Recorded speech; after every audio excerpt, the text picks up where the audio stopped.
Hi, this is Mike with City Church Fellowship. Here we are again. Obama signs a secretive executive order. This video is probably going to be several different parts. I hate doing that because I know the chances of you guys staying tuned for several parts is very slim. However, being in the law enforcement field, I want to thoroughly cover everything.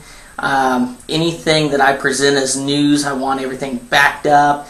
I want everything proven beyond a reasonable doubt and basically court ready when it comes to you. And I'll try to do that in the most concise manner that I can.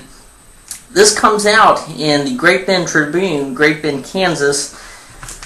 It is titled, "American Rights Are Swept Aside." Let me just read this to you and then we'll get into the executive order, which I believe to be a clear abuse of power, which I will share with you here in a minute. Alright, American rights are swept aside. With the signing of an underpublicized amendment to Executive Order 12425, Barack Obama has fundamentally altered your constitutional rights. His actions are undermining your rights to protect personal privacy from a foreign internationalist police agency named Interpol. A one-paragraph executive order may seem inconsequential to many, but this action has far-reaching implications and threatens the sovereignty of America. Obama's secretive executive order amended an order issued originally by President Reagan in 1983. Reagan's order recognized Interpol as an international organization and gave it privileges and immunities commonly extended to foreign diplomats.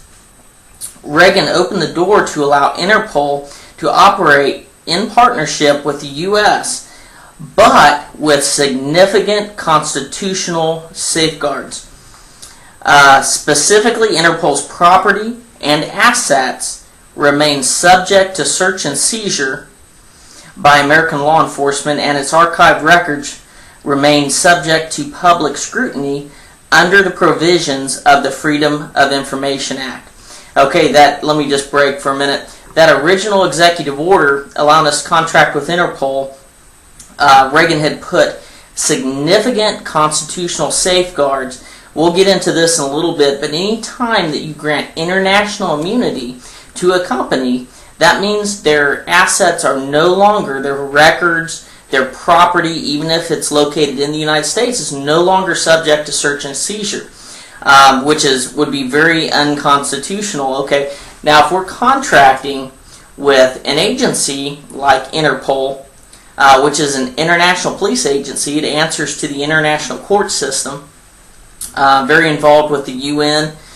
Anytime you contract with somebody like that to, say, spy out on the American people, to do investigations, to assist with the war on terror, anytime you do that, there has got to be significant constitutional safeguards. Now notice Reagan originally, actually was June 16, 1983, Reagan put out an executive order allowing us, or actually the executive order was granting them international immunity minus he had specifically put constitutional safeguards in place.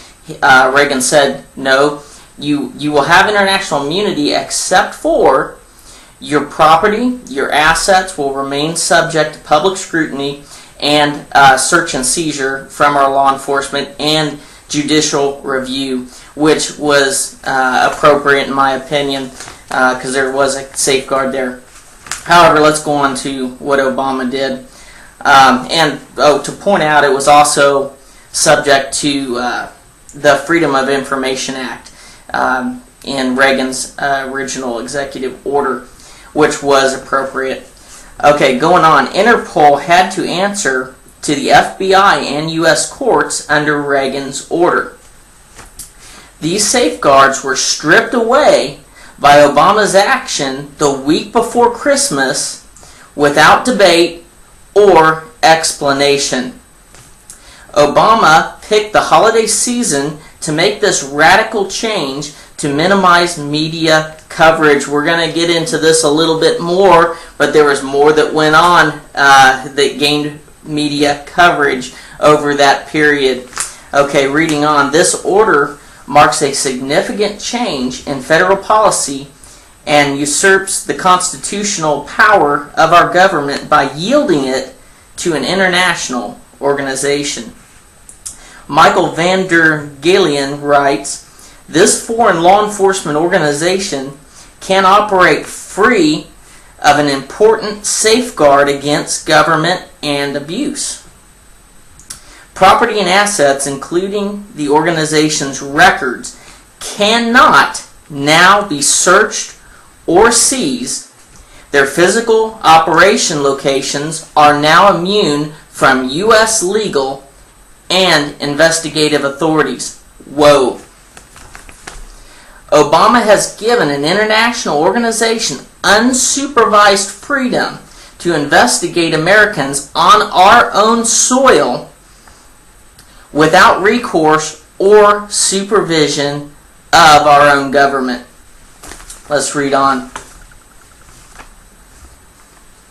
Andy McCarthy, writing for the National Review, asked some very significant questions.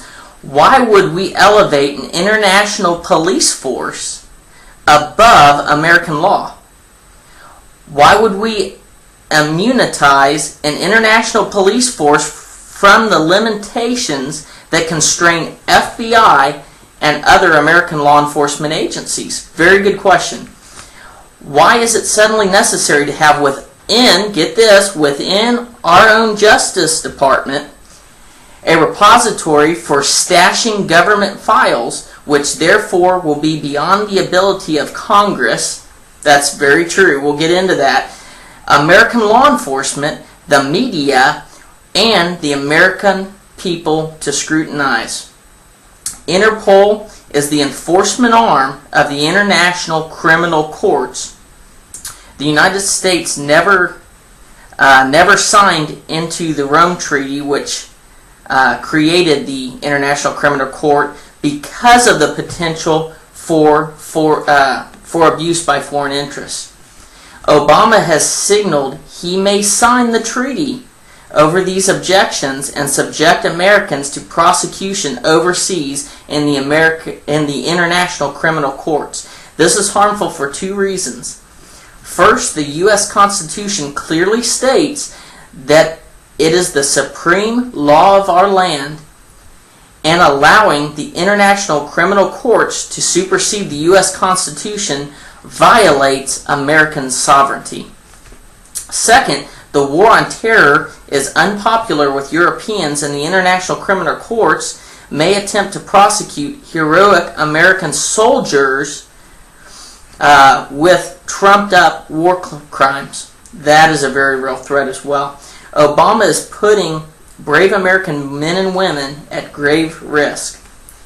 An added wrinkle to this executive order is that Interpol's Operations Center for the United States is housed within our own Justice Department.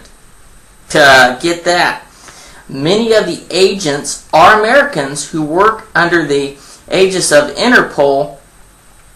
This order has potentially created a new civilian security force that Obama proposed during his campaign.